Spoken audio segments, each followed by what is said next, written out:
you trying to get crazy with this scene? Don't you know I'm loco?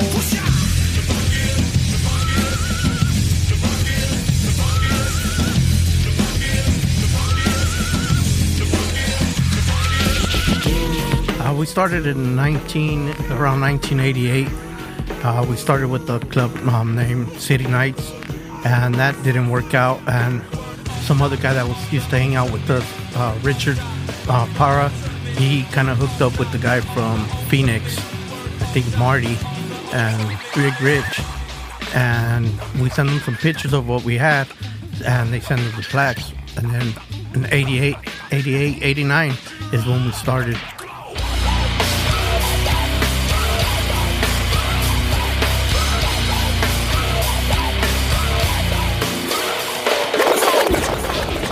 What's happening, everybody? This is Bobby Ruiz, a.k.a. Bobby Tribal, and welcome to the Lower Left Podcast. I'm excited about this show, Johnny. We got some heavy hitters in here. Most definitely. We got Majestic Car Club in the house right now. That's right. Majestics San Diego. I would say, like, they kill it in San Diego. These dudes are badass. They've been representing on the streets, at the shows, internationally for not just Majestics, but for San Diego. Some real cool cats that, some of the dudes I consider good friends, and we've had some really good times. What?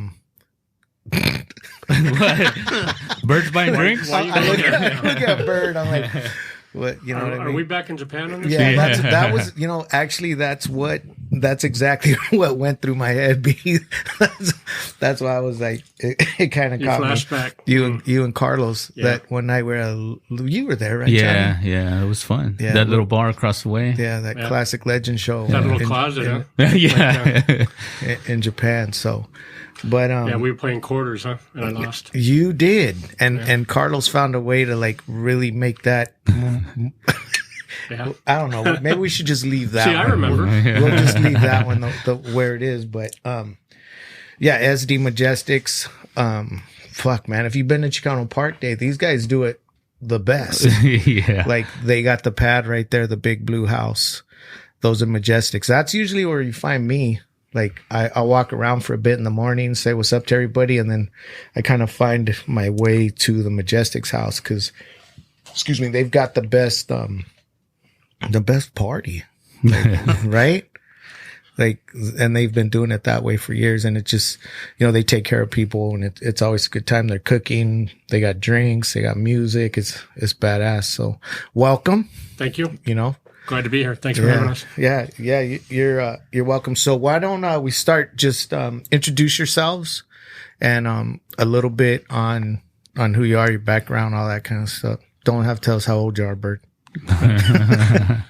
So my name is Rob Rice, a.k.a. Bird. Most people know me as a Bird. They hear Rob Rice and they're dumbfounded. Yeah. So we'll leave it a Bird. I've been in Majestics San Diego since 92. That long, huh? I have Carlos Lozano here. Yeah. Carlos has started the club, the chapter, 1989. 89. Wow. Yes. Nice. So it's the same age as Tribal. That's right. So we're 32 now, right? Yes, sir. Oh, we got to do something. We should celebrate an anniversary one year. That would be cool. Yeah. Yeah. We were supposed to have our 30th, and that kind of got pushed aside. Yeah. So I think we're going to do 35. Yeah. 35 is good. Yeah. So next year we're 33, right? Is that what it is? Yeah. Yeah. So, but maybe we'll do something for that 33. So tell us a little bit about Majestics as a club, not necessarily the San Diego club. A little history on Majestics Car Club, where it was originally founded, where it started, and just basically the history of Majestics. Majestics was started in Southern Cal, or by Little John. What chapter was it? Orange County. Orange County, I believe. You hear stories up there in L.A., but Little John started it with a couple other guys, and then it branched off into Phoenix and a couple others into L.A., SoCal, and then a Norwalk chapter. And then from there, it just grew. And what year was that? 70, 73. 73. I remember seeing there was because I had a T-Bird. I had that 64 Thunderbird when I was a kid, and I went to a hop and scrape in Long Beach, and there was a dark green one that shit all over mine. I was still working on it. You know, I was a kid, and I was like, "Fuck!" It was just badass. It was like dark green. He was, hydros, and just it was done. He had his roof cut. It was done real nice. I think that's the first time I had seen Majestics, and it's stuck in my head because of that car. And I'm like, obviously it was a Majestics car, but so there's how many chapters are there now of Majestics? I want to say there's probably about 36. What? I believe. Wow. Yeah. That's international as well. International, worldwide. Japan, Australia, Canada has a couple chapters. Fuck. 36. Yeah. Wow. Are all the chapters, do you guys ever have like parties or gatherings or we things used to like have that? all chapters meetings in Vegas. Due to COVID, we really haven't been in connection. So everybody's kind of been laying low. And I think probably next year things will come out. I would imagine with that many chapters, it can get a little bit difficult to manage, and it probably becomes political, and there's hurdles. Yeah. There things that not everybody likes. Yeah. Yeah. Different personalities, different variations of builds of the car. Yeah. I think regardless, for San Diego and the way you guys represent, you guys do a great job, man. Like, your builds are obviously top notch, badass. And like I said earlier, just the representation that you guys do, not just for, here in town, but doing what you do, and you guys stay active all over the country. And I know you've done some international stuff. So the San Diego chapter, Carlos, what, how did that start, or how did you start that, or what's the story? We started in around 1988. We started with the club named City Nights, and that didn't work out. And some other guy that used to hang out with us, Richard Para, he kind of hooked up with the guy from Phoenix, I think Marty, and Big Rich. And we sent them some pictures of what we had, and they sent us the plaques. And then in 88, 89 is when we started. Yeah. How many members did you guys start with? We started like with 8 members. We had a couple mini trucks and lowriders, and then everybody with the mini trucks kind of faded out and started getting cars, and that's how we started growing. So it's been just going since then. It just keeps growing and growing. How about you, Bird? When did you get in? You got in when? 1992. 92. Yeah. Man, what did you have back then? A mini truck. Yeah. Mini trucks were in back then in the 90s. And I ain't mad at you. yeah. You know what I mean? I always tell, like, because Dice is into it again. And, there's some local dudes that I know that are really into the whole mini truck scene. I honestly, I never got into it. I don't know anything about it other than it kind of came in, and I wouldn't say it changed the scene, because that's when the mini trucks and the Euros came in, and there was kind of a transitional or a different time period or a gap when the trucks got big. So, but trucks are reemerging. How do you feel about that? Or I like it. Yeah. You can get another one? I want to find one. Yeah. I've been looking, but I'm looking for the right. How are you going to fit it? Yeah. I was like, how are you going to Mike, fit you it? said the same thing. Yeah. We already found one, but I didn't fit. Yeah, right. we So if passed you on had it. an extra cab and you took the back seat out and pushed it back, you could probably fit, right? Yeah. Yeah. Man, that's crazy. So what do you, obviously lowriding from what I see, and Bird, you're way more active than me or a lot of people, because you're all up in it and you travel and you do the shows and judge the shows and stuff like that. And we'll talk about that later. But would you say that lowriding's bigger than it's ever been? Yes and no. Okay. The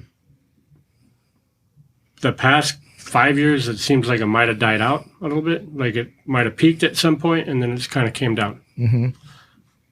I want to say in the 90s, early 90s, it was probably huge. Mm-hmm.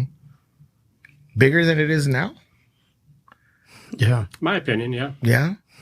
Yeah, that was back in the days when everybody used to cruise Highland, and it used to be real good. Yeah. I remember that like until it got shut down.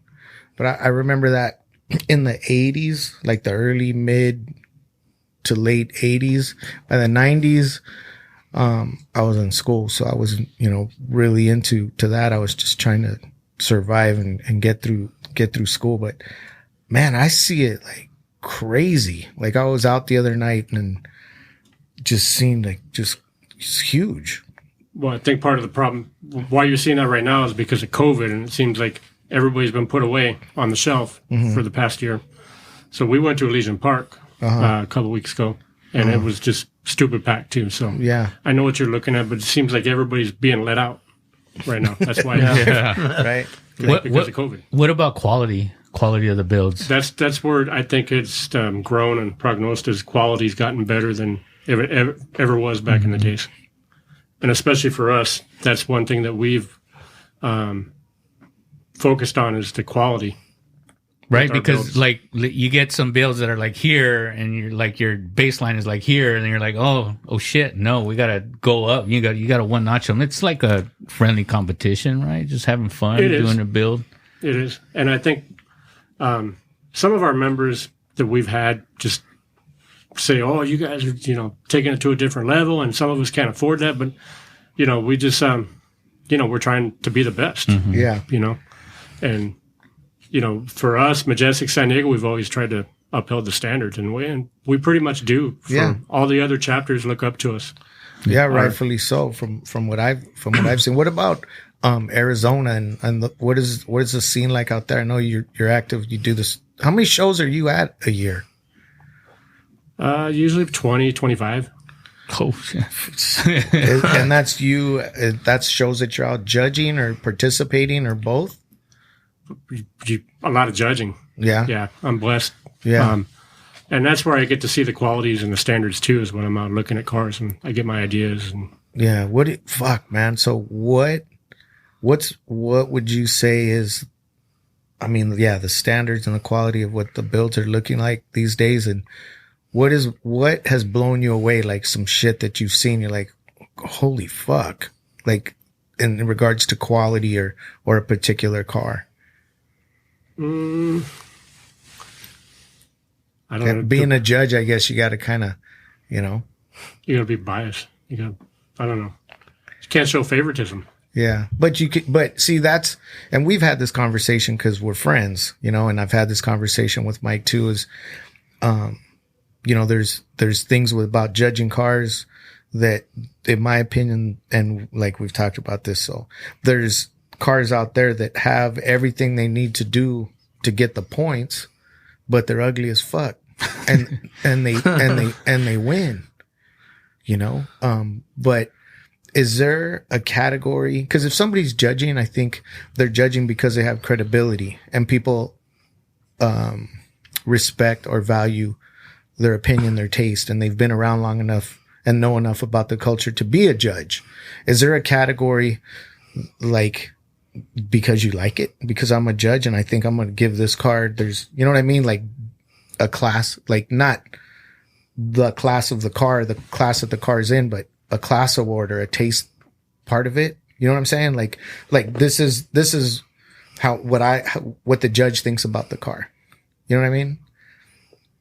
No. It's there's not, or you don't understand the question. I probably don't understand the question, but our judging sheet that we have tells the story. You Right. know, we can be out for a full day and you run the sheets and you run the numbers, and when you go to add up, 9 times out of 10, what you're thinking is the first, second, and third. Right.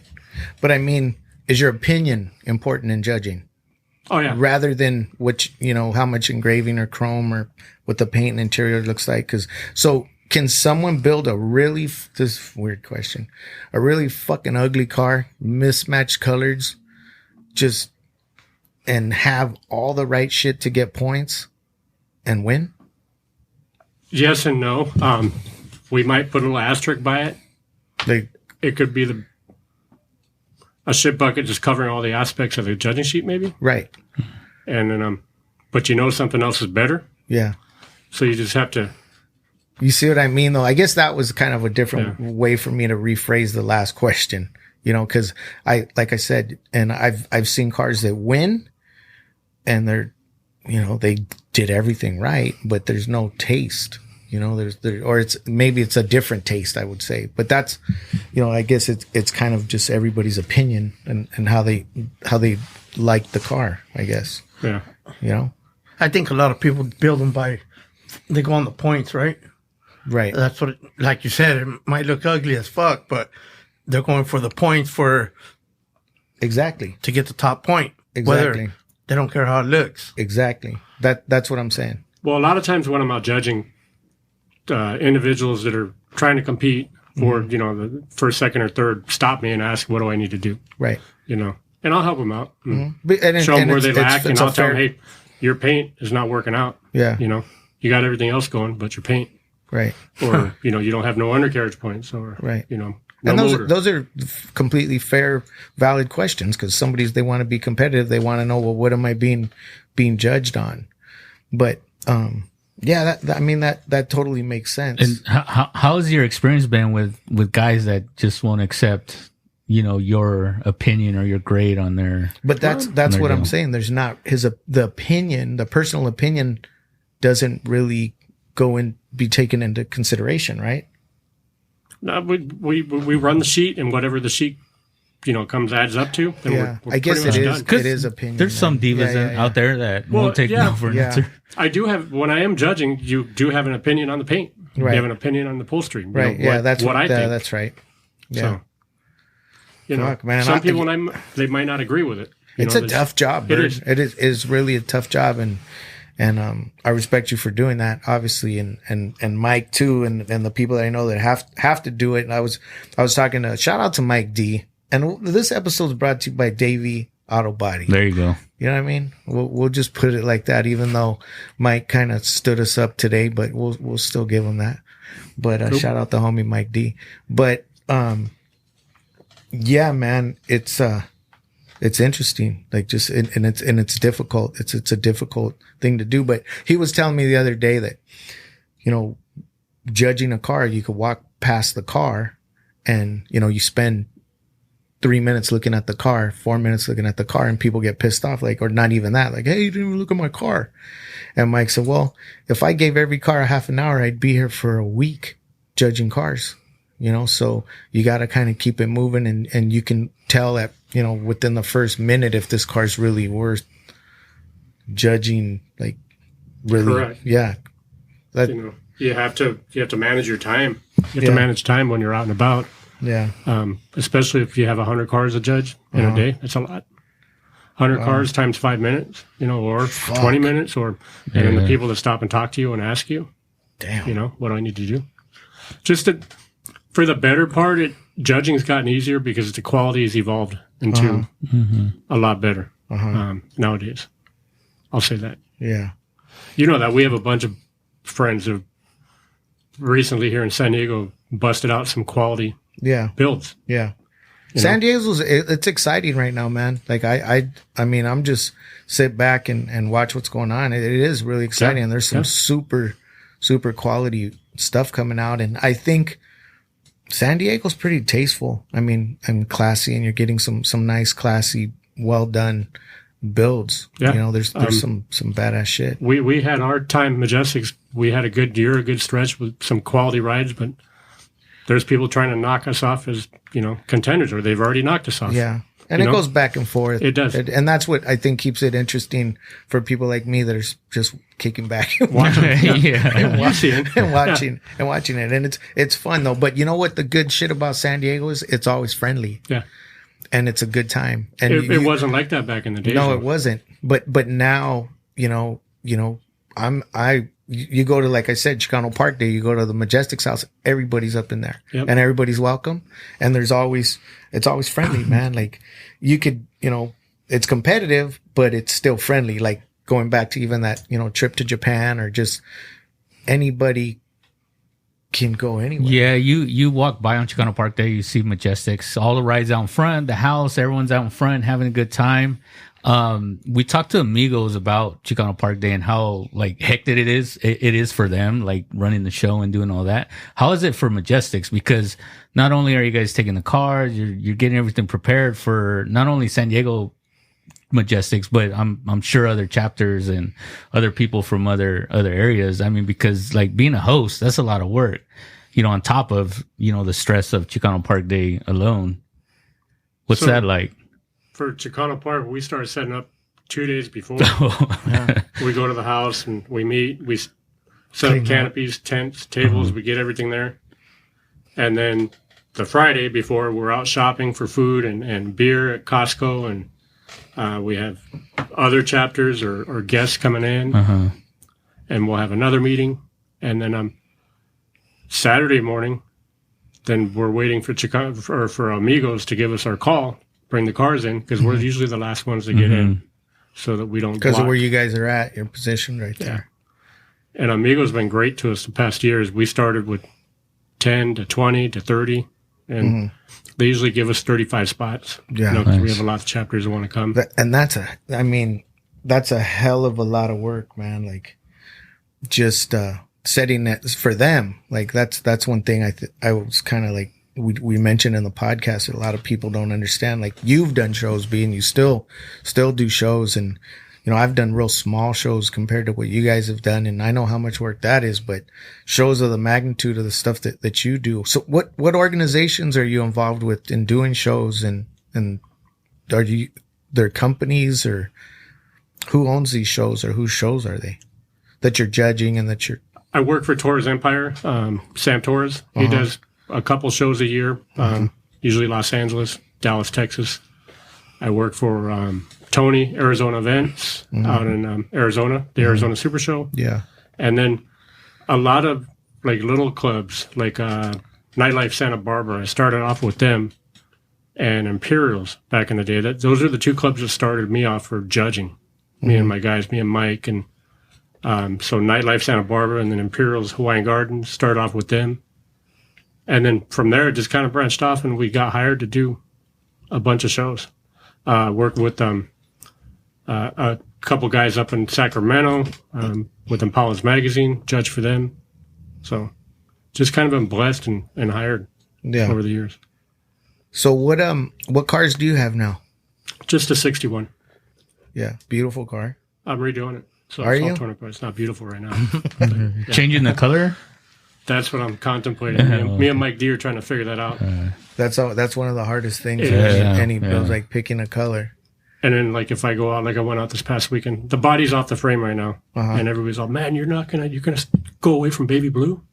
I'm like, everybody's known the baby blue on that car for 16 years. It's a famous car. So, you know, part of what we're trying to accomplish with this podcast, besides educating people on the different clubs and giving them some history, is who the members are. Like, because obviously a lot of these cars, these builds are $100,000 builds, $200,000 builds, and up even nowadays, you know, and people are selling, you know, cars for excessive amounts. Who are your members in regards to, like, you know, I know there's some professionals, there's some business owners, there's some people that do different types of, you know, they own businesses, or that they're professionals in what they do.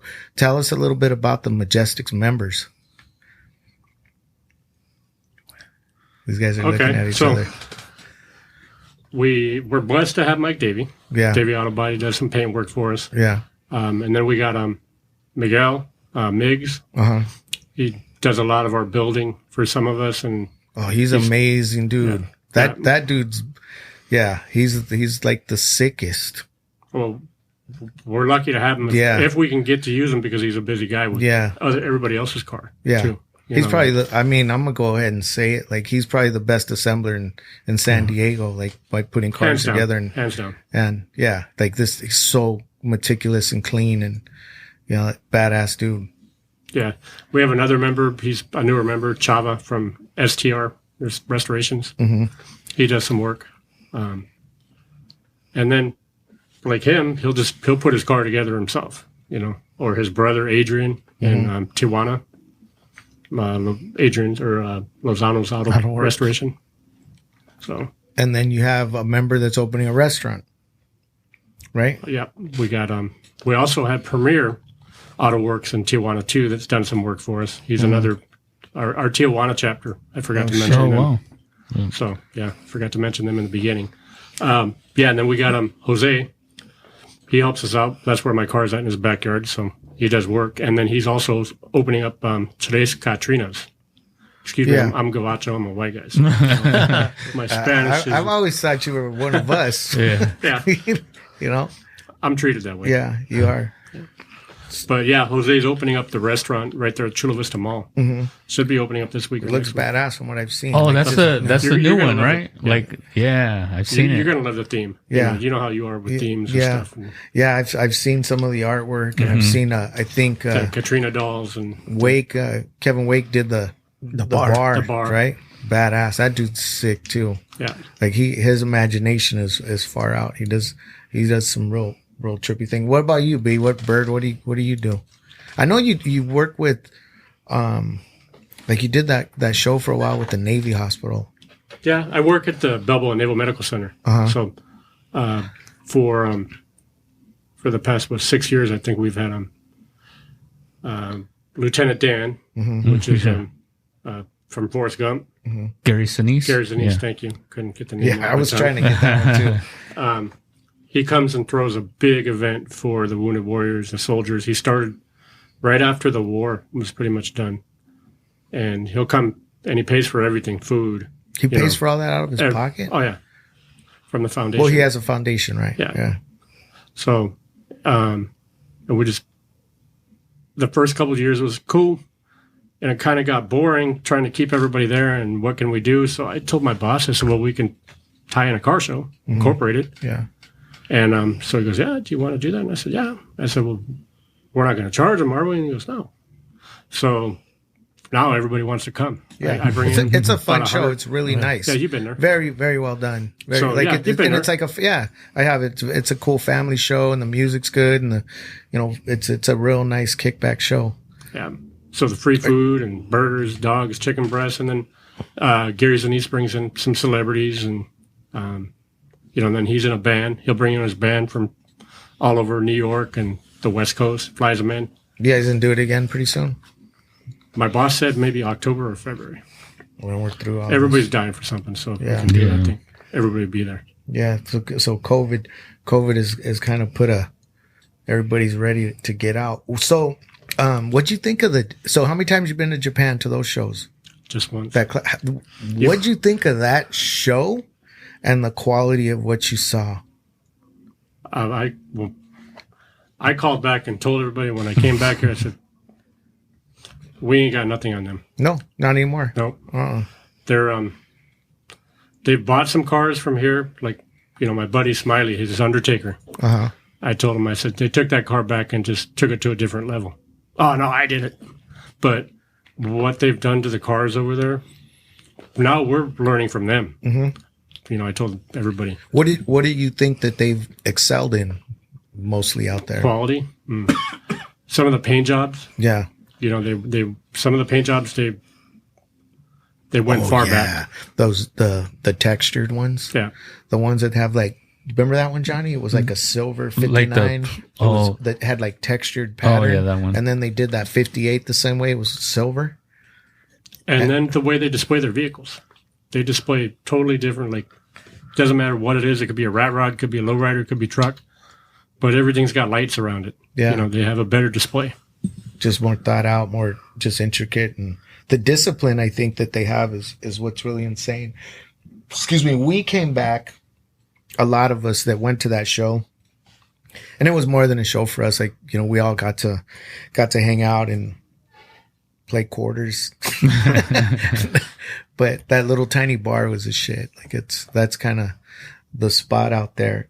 It's probably as big as this, not a little bigger than this room, like maybe lengthwise like that.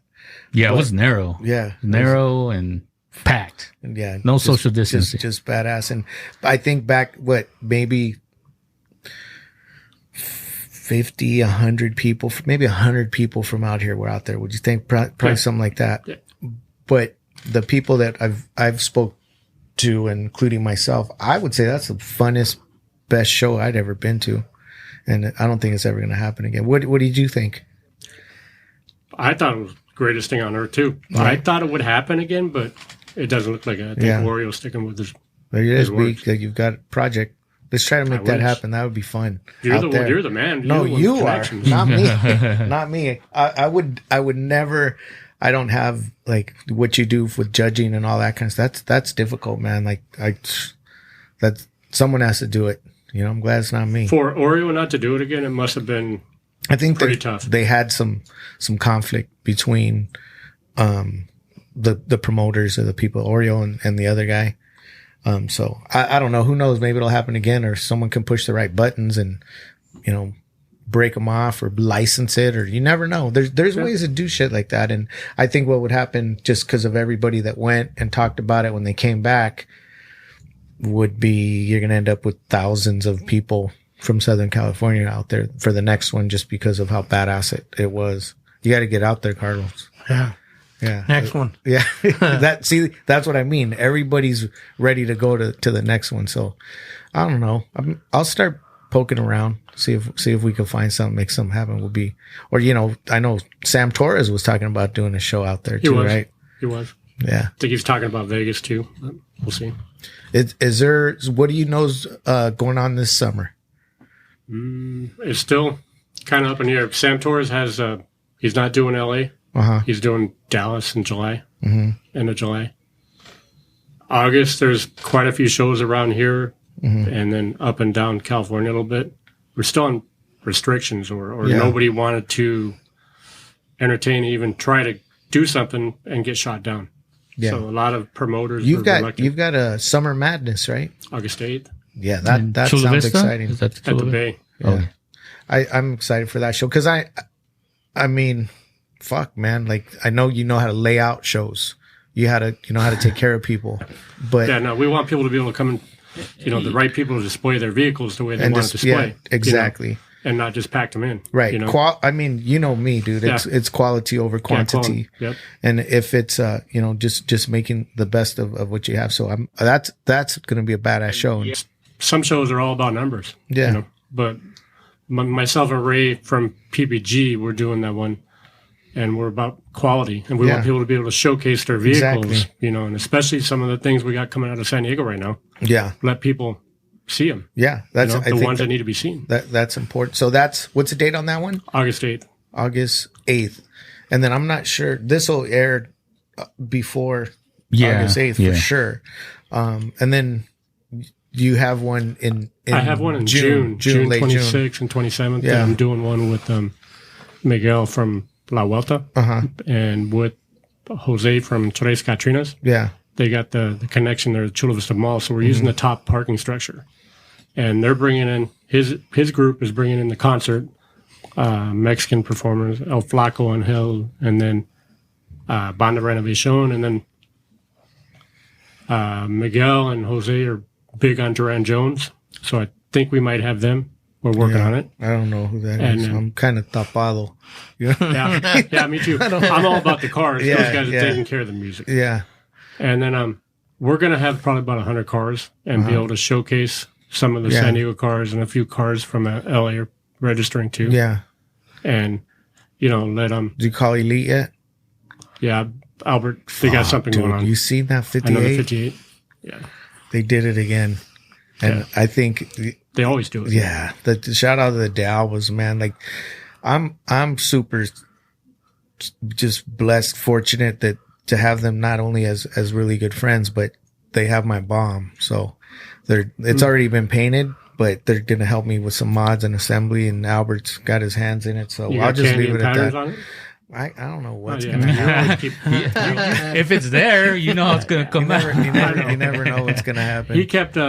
He kept Albert's 58 on the wrap. You wouldn't leak on that. No. Well, those are my boys. It's like you wouldn't, if Carlos was building something, or that's just how there's different ways now with social media. Some guys, they post look at, I added a new trim to the window or the door, or like, look at my bumper bolt or whatever the fuck. Like back in the day, and you guys know this because it was all about, you break your car out. You bust that motherfucker out and no one knows shit. And all of a sudden it's like, damn. And there was reasons that we did shit that way. So no one took your ideas, no one took your colors. And it was that shock value. It was like people, you know, they want to see your car, but some people, they, you know, to each their own.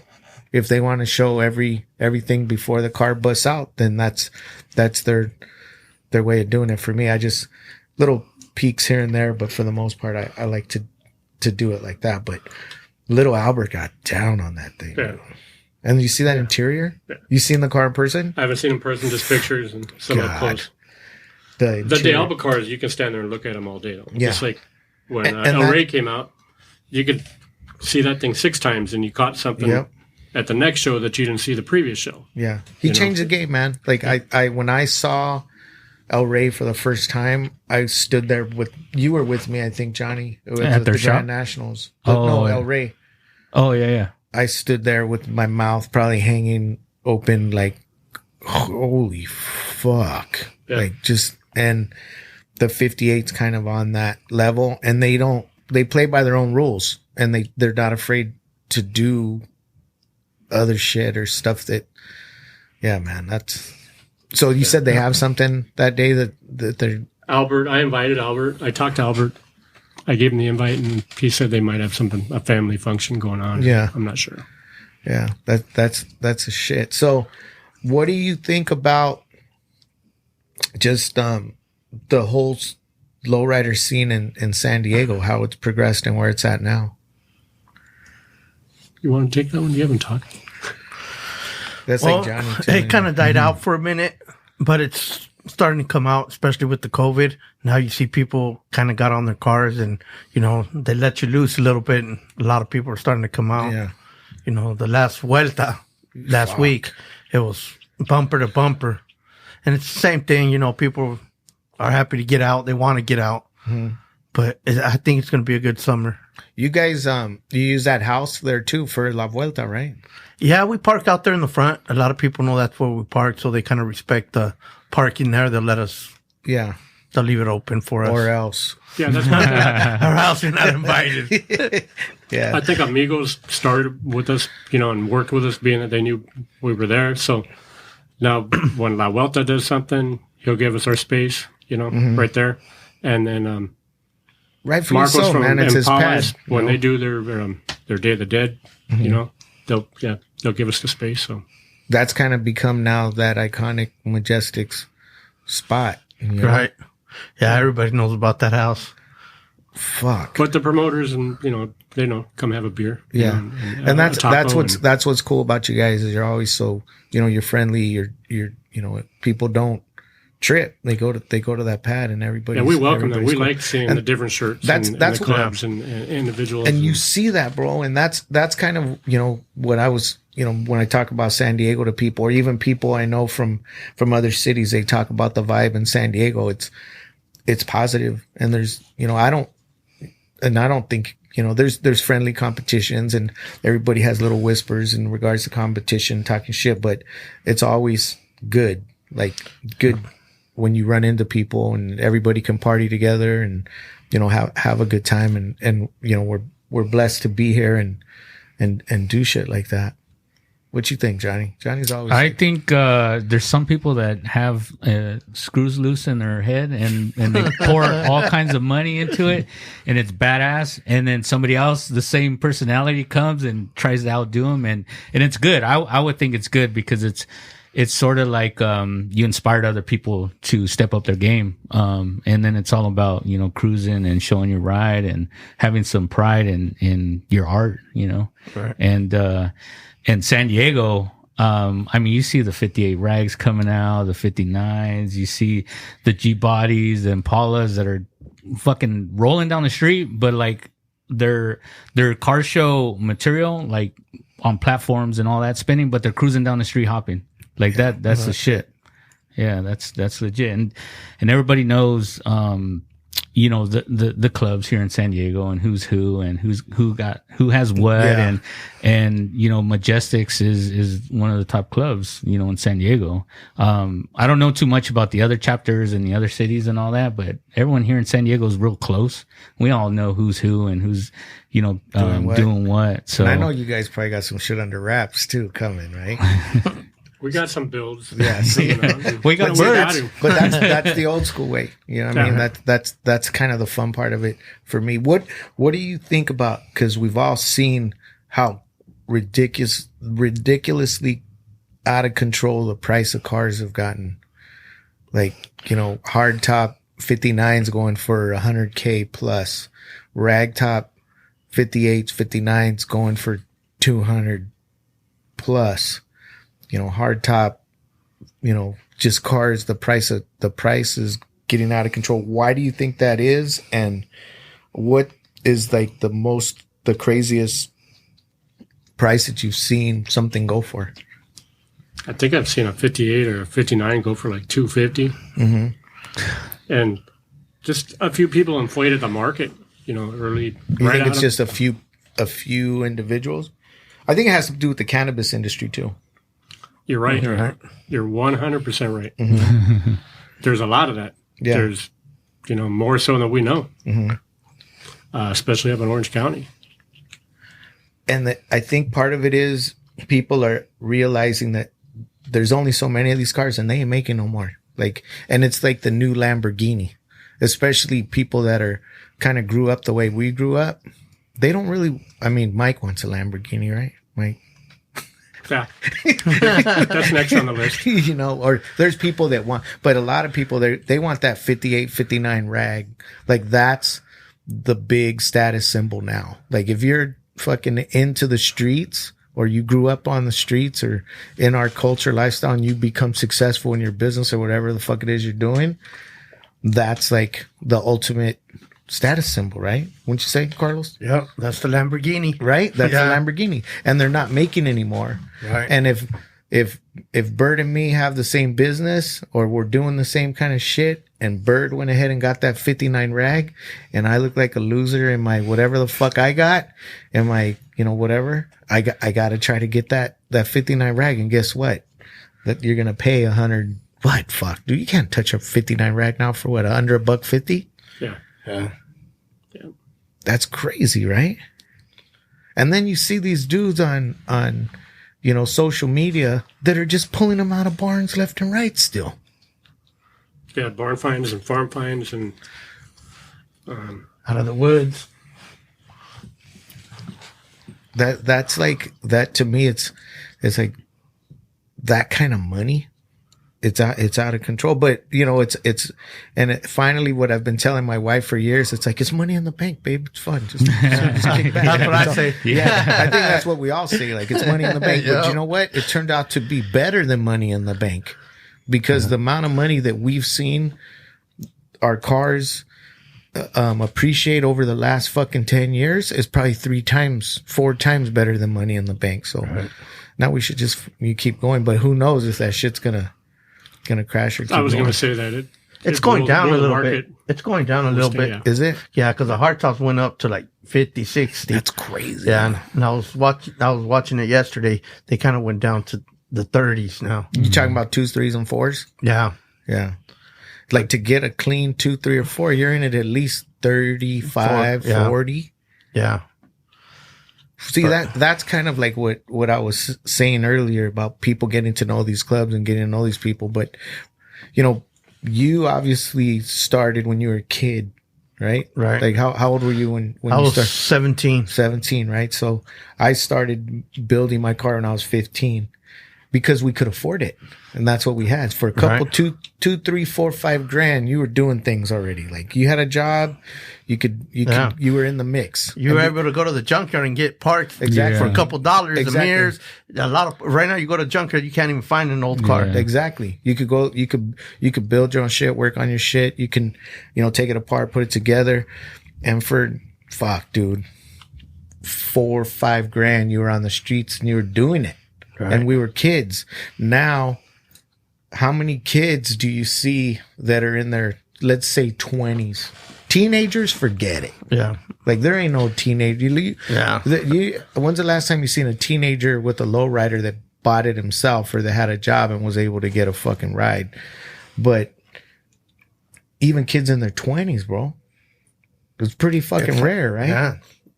It's hard right now. Like it's become almost, I'm not going to say the word old man, but older dudes, grown ass men with a job type of hobby, because most of the dudes are in their 40s, 50s, like even dudes in their 30s, right? Right. They're out there, but what do you think, Bird? I'm going to say 40s and 50s. You probably hit it right there. But I mean, for us, he's still in his 40s, late 40s. Yeah. And I'm in the 50s. So that's 40s and 50s are 60s too. As far as age-wise, is that what you're looking at? Yeah. The for kids to, because it used to be like, you go to shows and we were all fucking kids. Yeah, we were in our 20s, 19, 18. Yeah. Yep, exactly, doing it like that. And now it's like, so what happened was, I was one of your shows. I had some friends visiting from the Philippines and Japan. It was mostly the Philippines, and I took a crew to your indoor show you did out here a long time ago. I don't remember what it was called, but it was at the convention center. At the Super Custom Car Show. Yeah, real nice show.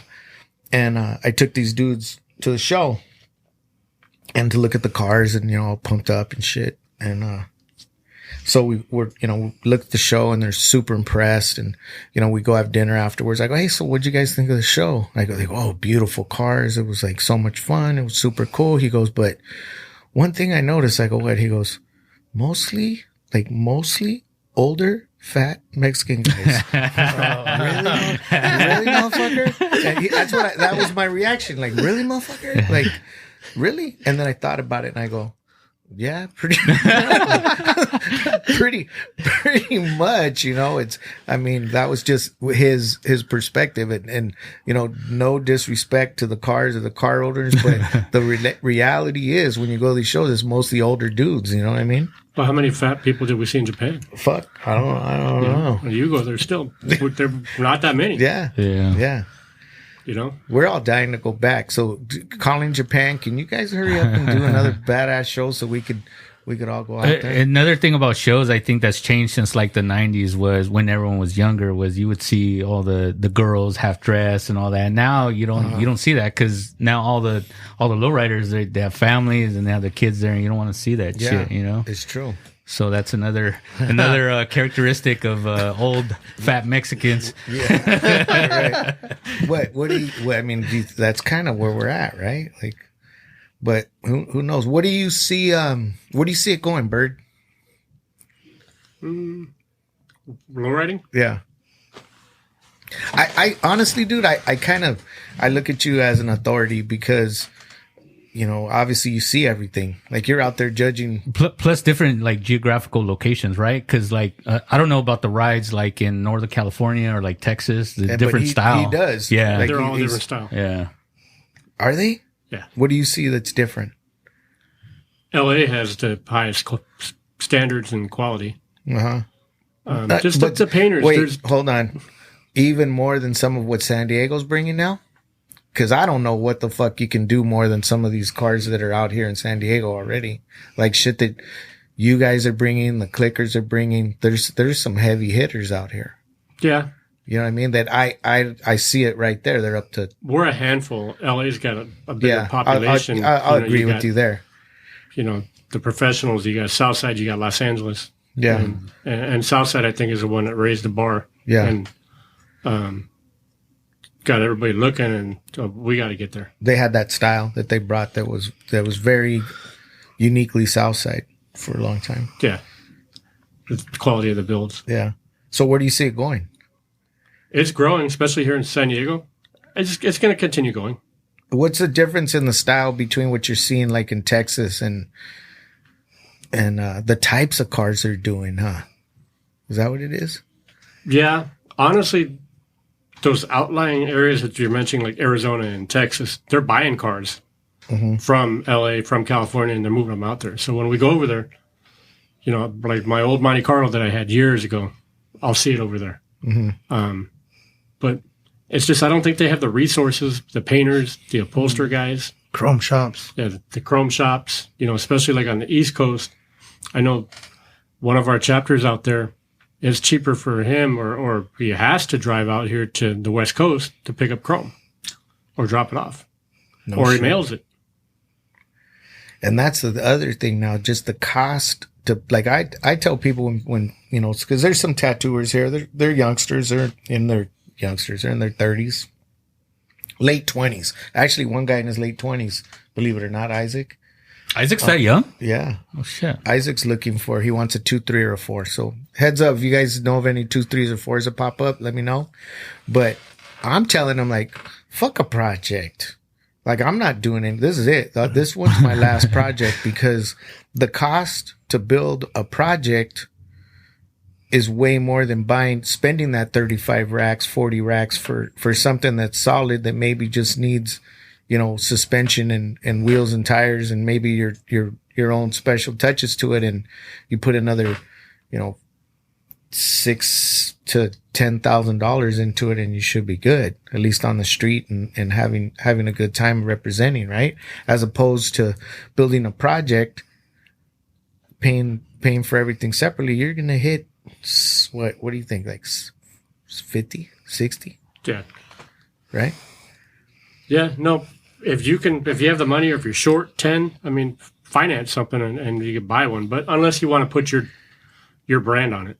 Yeah. And I think that's where some of us are at. No, I'm going to do my build. Yeah. Well, because you've already got the car. Yeah. So you've already been there, and you might have a few connections. Yeah. You might know a couple people, but for somebody that's trying to build something right now, just chrome, paint, interior, motor, everything, you're easily going to hit somewhere in there. And what I tell these guys is, get what you want, because you're going to put the same amount of money into a rag, a hardtop, a Cutlass, a Impala, a Cadillac, whatever the fuck it is. Your paint's gonna cost you the same. Yeah. Your chrome, you might spend more on chrome on an older Chevy, just because there is more chrome, but your interior is gonna cost you the same. Getting it running, all the mechanical stuff's gonna cost pretty much the same. So you might as well start with something you want. Spend that extra money out the gate. If there's somebody out there that wants to do a project, and I told Danny from your club, like, when he bought his 59, he said, I'm going to finish it in a year. And I kind of went, yeah, right. And he did. He finished that shit so quick. Like, that was like, I couldn't believe how quickly he was able to do that. But time is money. And if you're willing to spend, like, wait 2, 3, 4, 5, there's cars that you hear cars sitting in painters' shops for years. Yeah, man. Like 2, 3, 4 years. Easy. Yeah, they're in paint jail. Huh? Yeah. Paint jail. Yeah, paint jail. Yeah. Painters are the worst, Mike. Yeah. I mean, painters are the worst. But no, there's that's just what it is, But is there anything you guys want to talk about, or say, or shout out, or anything like that you want to promote? Go ahead, buddy. We're good. That's it. All right. No, for me, my low riding, I just always remember where I came from and my core, and especially for us here at Majestics San Diego, we have, the 5 guys or the 4 guys that started our chapter. Him, Ralph, Lutz, Charlie Aguilar. Who else? Is it just you 3 that are active right now? Yeah. And then, David Lukeen, he's from Logan. He's the one that got me in the club in the 92. So that's why I think we're so solid, is because we have a group of guys from 32 years ago that are still with us. How many of those guys are still in it? I think we got 4. We got 4 active, and maybe a couple, another 3 that are still in, but they're going through their old man stage. Yeah, that shit happens, huh? Yeah. What do you have, Carlos? I have a 55 convertible, and I just built a 61. Oh shit, nice. Yeah. He's got a 61 hopper that's everybody's after right now. What color is it? The teal. Oh, I seen that. The one that's on the bumper. Yeah. Yeah. We took it to that's Legion Park. yours. Yeah. Get down. Yeah. You just finished it? Yeah, about couple weeks ago, huh? Yeah. Yeah, we took it up to LA just to get a couple And points. you hit the switches yourself on that? Yeah. Yeah, you saw that? Yeah. Yeah. Yeah, that's nice. That's a good touch. Yeah. You know? Brought it out for the city, you know. Yeah. Go to LA. How long did that take you to build? About 6 months. 6 months. I bought that car all original, and I already had a wrap frame. It was a badass car. It was done. Oh, It was a okay. driver. There you go. Yeah, it was And a driver's. everybody's saying, man, he did that to that car. Why would you do? It's a 61 bubble. Yeah. You know? But I've had a lot of cars, so it really, Yeah. I do what I want to do with my cars. Yeah. And, you know, enjoy them. As Yeah. you should. That's what it's about. Like you said, hey, build them and cruise them. Yeah. Enjoy Wow. the car. So six, that's like a record time too. So you already had the frame and everything ready to go, Yeah. and you Yeah. were just looking for the right car. Yeah. I bought the car, and I just swapped the frames real quick and had all the hydraulics put in it, and it's pretty much ready. I took it down to Tijuana to my brother. He touched up the paint, had a couple little bubbles, touched it up a little bit, and put a new interior in it. And Who did the hydraulics on it? Skinny Eddie. Oh, Eddie from Eddie, Aztlan? Yeah, Eddie from Oh, Aztlan. okay. Yeah, he did all my Yeah, he hydraulic helped me with work. my 59 too. He took all the last time we went through it. He took all the chrome off, and good dude. Yeah, Man. he's a good dude. So he got it to hop like, and he Yeah. hits the switches too, huh? Yeah. He's known as the switch Yeah. hitter. Yeah, that's badass. What about you, Bert? Anything else? the shout out to my buddy Mario Lopez and Fred Sotelo. Yeah, good dudes too. Yeah. They, doing Yeah. some really cool They stuff. started in me San off with Diego. the shows here, the indoor shows, and then my judging buddies Raj and Smiley and Roger. So that's in Northern California, right? Correct, What, Raj. Family First? no, he's Primacy. Okay. He was in Logistics up there, and Yeah. we've actually bonded. I Pretty think good, you good dude. introduced me to Yeah. him, and you. I think didn't you introduce me to those other guys, the Family Family First First guys? too, yeah. Yeah, Richie, they got yeah. nice cars up there too. Huh? Yeah. You judge shows up there? Yeah, that's one thing I'm blessed. Just like you brought up earlier, is that Yeah. I've got to go to the Bay Area, to Northern Cal, to Texas, to Arizona. That's what I'm saying, You know, Bird. I don't know meet anybody people and- that's seen or been like as active as you I'm are. blessed. Like I'm blessed, just like yeah, you. You know, yeah. we yeah, get to Yeah. know people, and yeah. That's good shit, man. Know I wish somebody Mike would have made it. You know, he talks a lot of shit, but yeah, I love that dude. He's always a good time, and he's gonna buy us a yacht. yeah, Yeah, he promised me that because I told Pretty him soon. I need a friend with a big yacht. So Mike says that, just because when we go on our bike rides, we ride by all the yachts, and I was telling him how I need to find we need to find a friend with a big ass yacht with just something we go hang out on and cruise around in. yeah. He's going through some life changes, and then once he gets over this, I think this month, Yeah, I we're think all we'll going to be yeah. out there on the yacht. Yeah. Hell yeah. We'll we're invite you. Yeah. You could come too. You can come, Carlos. Johnny can come. Yeah, we're gonna have a big I'll party go here on a pretty shrimp soon. boat. Yeah. Get shrimp Yeah, boat. all of that. Majestics San Diego. These dudes are badass. I had a lot of respect for you guys. Keep doing what you're doing, man. Like badass builds, like some of the sickest you'll see in San Diego. We try. Good dudes. And you're doing a good job. Like you guys are doing a good job. Always, just going to the Majestics house during Chicano Park Day. And if you can't get in, sorry. Because sometimes it gets a little too packed, but it's always a good time. Really, really good people. Mad love, respect for you guys. And thanks for taking the time and being here today. Johnny, thanks for you too, man, for everything doing else. nothing. And this is your guys' platform. If you guys ever have anything you want to promote or do or say, or you want to, get on here, being that you're from here, this is for you guys too. If you ever need anything, we're right here. This episode we're going to say was brought to you by Davies Auto Body, and he's on is he on University? El Cajon University. University. Badass body and paint shop. Salud, Barrio Logan, Por Vida, and just everybody who supports. That's the other thing too. It's a trip if you go to Barrio Logan. If you go to Barrio Dog, Yeah. go to the bathroom, you can see some of our cars in there too on the wall. They're old cars. His car, Back in the 63. 90s, yeah. Yeah. you know. You Pretty guys cool. should do a book. Yeah, That would be. Do you have like a lot of the old pictures and shit? not as much as we should, but Yeah. just keep digging. Just go to the bathroom at Barrio Dog, and you'll see some of our cars in there. I think I have. Yeah, our El Camino is 63 Impala. My Cutlass is in the back of a couple of them. Yeah. But there's a lot of history in that bathroom. Yeah. There's a lot of history in you guys. Yeah. You know what I mean? Yeah. And, you know, I think it's everybody doing their part. You know, like everybody has what they add to the culture and the scene here. And you guys are definitely a strong part of that. And just, I think the competitiveness also that you bring to the scene is real cool. And like I said, everything that you do, you know, during Chicano Park Day, and you, fuck, Bert, I don't know how you do it, man. Like I said, I don't know anybody as active or knowledgeable in regards to the scene, just does as many shows, sees as much shit. And, you know, you must have a great relationship. I know I couldn't get away with, you know, doing that many shows. Again, it's going back to networking and having the foundation. And whether it's the club, whether it's my show stuff, the judging, you know, just networking. Yeah. You know, like my Ventura show, I have a great team up there too that helps me out. Yeah. Who does that show? I do. Me, and I have a team, Ralph Durazo and Sonia from Good Times. They help me out with it.